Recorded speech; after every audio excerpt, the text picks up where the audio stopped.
You've heard of ghost stories, but what if one was entered into evidence in a courtroom? This is the real case of Zona Heaster Shue, also known as the Greenbrier Ghost. In 1897, a young bride named Zona Heaster Shue was found dead under mysterious circumstances, but her story didn't end there. Zona had married Arasmus Shue in a quiet, rushed ceremony. Her mother, Mary Heaster, had never trusted the man. Something about him felt off. What Mary didn't know then was chilling. Trout had already been married twice. One wife left him after he abandoned her and their child. The other, dead. He claimed it was an accident while fixing their roof. He'd even done prison time. Still, Zona eloped with him, wearing a high-neck burgundy dress. It would become her burial gown, chosen by Trout himself. One cold morning, Trout left his blacksmith shop and sent a neighbor's boy to check on Zona. The boy entered the house and found her lifeless body at the bottom of the stairs. A doctor was called and tried to revive her but failed. Oddly, Trout refused to let him examine the body further.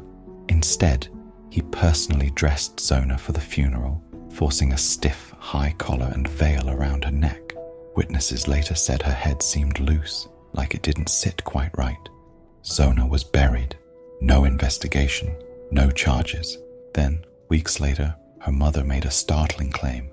Zona's ghost had visited her, again and again, each night, revealing how she really died. According to the ghost, Trout had flown into a rage after she hadn't prepared meat for supper. He strangled her and snapped her neck at the first joint. Mary Heaster went to the county prosecutor, and while her story sounded unbelievable, the prosecutor didn't dismiss her. He reopened the case. He spoke with the doctor, who admitted Trout had stopped him from doing a full exam. That was enough. Zona's body was dug up for an autopsy. What they found was shocking. Her neck had been broken in 3 places. Her windpipe was crushed. It was no accident. Zona had been murdered. At trial, Mary Heaster testified under oath about the ghostly visits. The courtroom was silent as she described what Zona's spirit told her.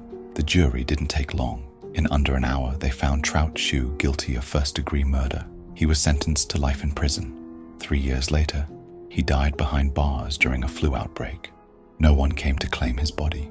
As for his motive, it was never confirmed. Some say he had a violent temper. Others say Zona was his third victim. Today, a sign stands along a quiet West Virginia road, marking the only known case in U.S. history where a ghost's testimony helped convict her killer.